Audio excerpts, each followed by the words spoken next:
Welcome back to the channel, guys. My name's Andy R and this is the Brotherhood of Men, a channel solely dedicated at getting you men out there the best outcome in your lives.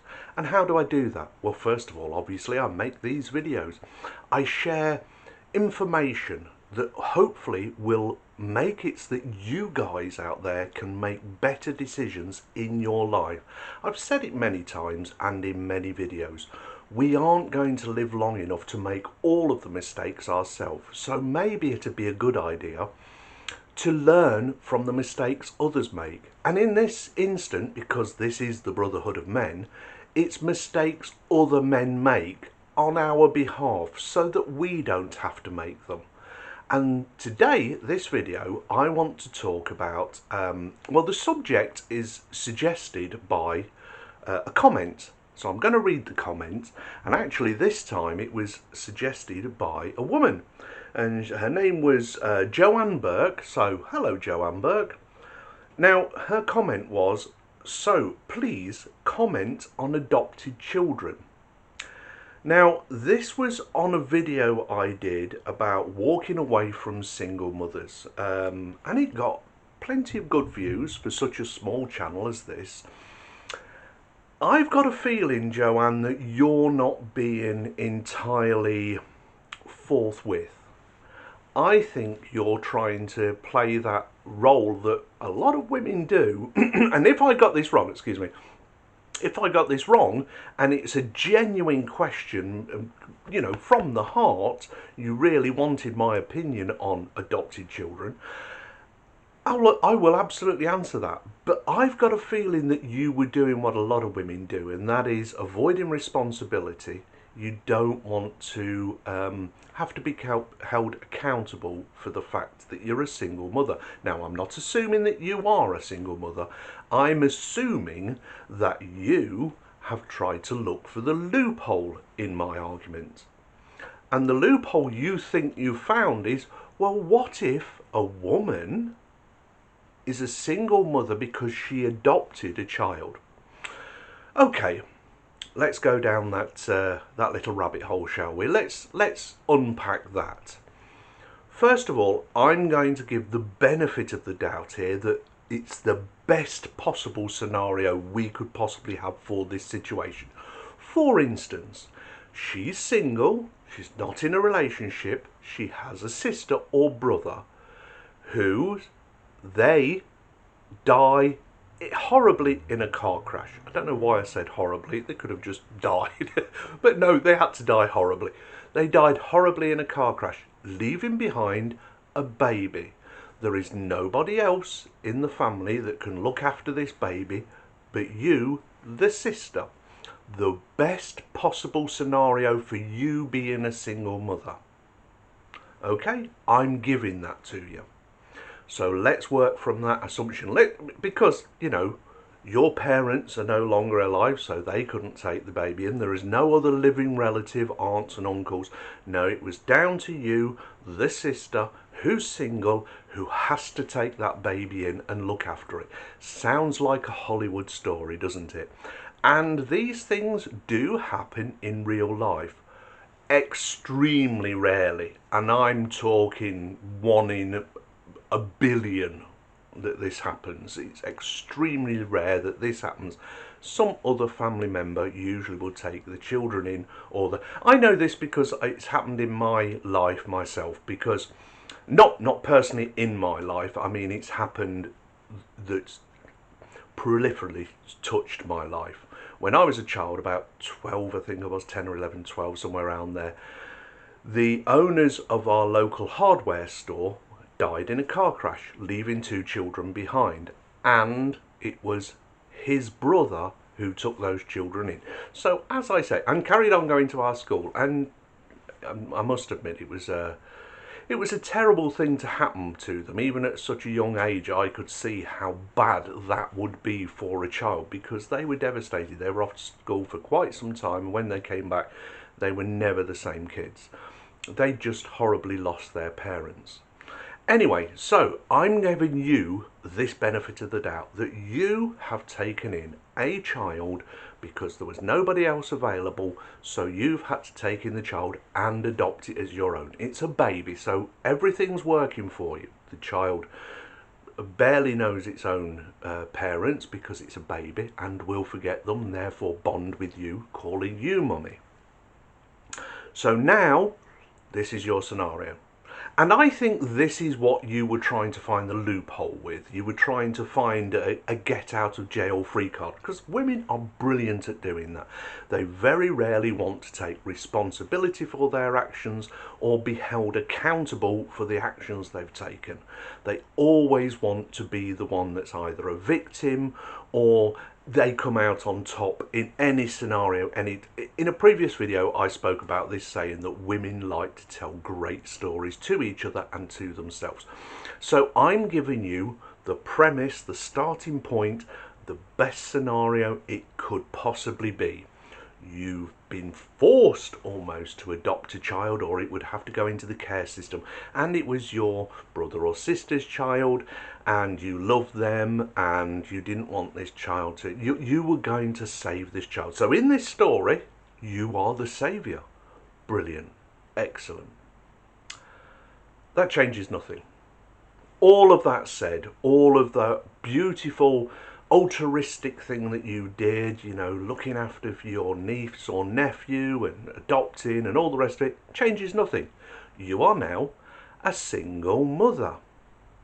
So again, any child who wants to date you is going to come into a ready-made family, to be expected to provide resources, expected to provide emotional support, and basically raise a child that isn't his. Now you, in this scenario, are raising a child that isn't yours. However, it is related to you. It's your brother or sister who died in the horrible crash and left the child behind.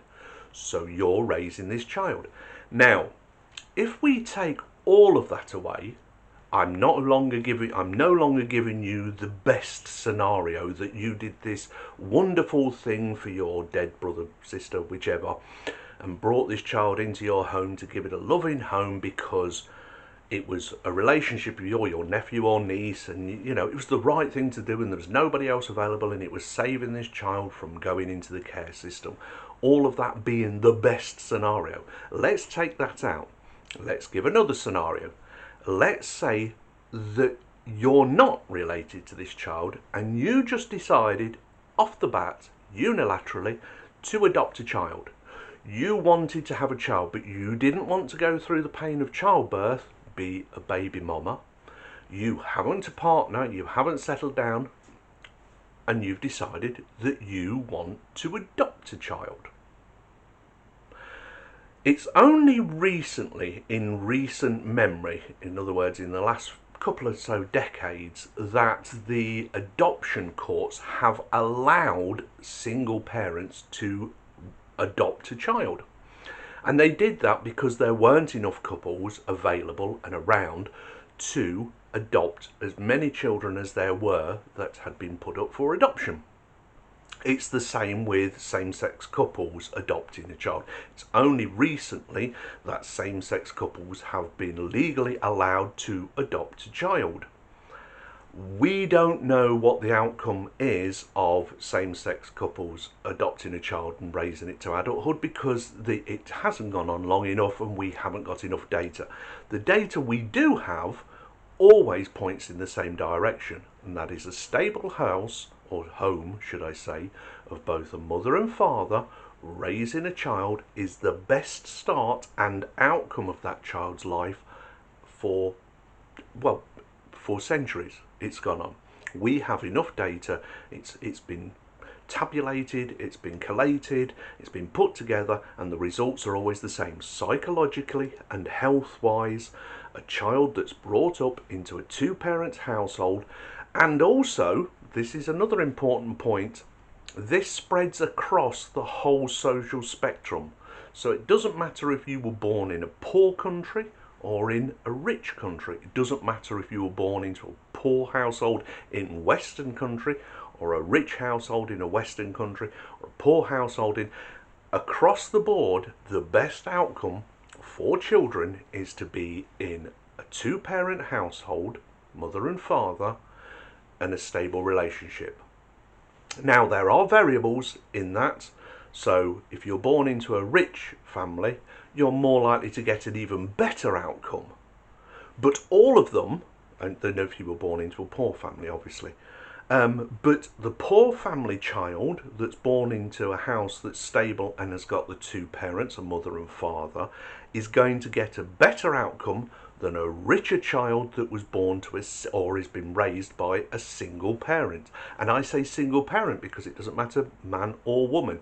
In this, the psychological studies have been going along for many years, and they all say the same thing. The two-parent household is the best outcome for a child. So, your scenario now is that you have adopted a child for, what, selfish reasons, really. You know that bringing a child into a single-parent household, and it's not like you didn't have a choice, you were pregnant, you fell pregnant with, Chad's baby and you decided to keep it. No, you've actually made the conscious decision to bring a stranger's child into your household, and you bring it up on your own because why? Selfish reasons. You decided you wanted a kid, but you also decided you didn't want to go through childbirth. Or maybe you can't have children and you've decided it doesn't matter, I can't keep a man because I'm barren, so therefore I'm going to have a family anyway. Again, for selfish reasons. In all of this, you still come out pretty poorly. The first scenario, you came out almost with sainthood. Almost. But to a man, you were still expecting him to supply resources, his time, effort, etc. to raise somebody else's child, but at least was genetically linked to you in some way. But in this one, you have no genetic links to it. And although you think you're being saintly, I'm going to give this child a chance because it's stuck in the care system. I'm going to bring it into my single income household where it's totally reliant on me. So anything that happens to me, that child's going to suffer even more after it's bonded with me. Do you see? It's selfish. You did it for selfish reasons. So you looking for a loophole in the argument, don't date single women, all you've done is create more red flags instead of less, and the loophole wasn't there because a sensible man uses this head, not this head, to do his thinking. When we use this head, we make mistakes, and as I said at the beginning, we don't live long enough to make all the mistakes ourselves, so we try and learn from the mistakes that other men have made. And this is why I make these videos. So, Joanne Burke, thank you very much for your comments, but I'm afraid that's a fail. You failed to find the loophole.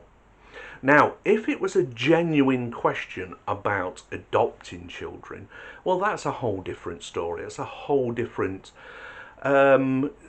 conundrum, a whole different one to unpack, and I will cover it if it was a genuine question about couples, for instance, maybe a couple who can't have children because, I don't know, he's got an extremely low sperm count or no sperm count, maybe through cancer or whatever, or she's barren, she's got problems with the uterus and such like, and she can't carry a child to term, but they're staying together because they love each other and they do want a family, and they go down the adoption route.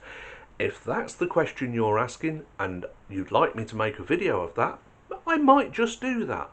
But I think you were looking for a loophole by saying, well, what about men getting involved with a woman who's a single mother but only because she adopted a child? Well, I've given you two scenarios there. The second one would be raising so many red flags.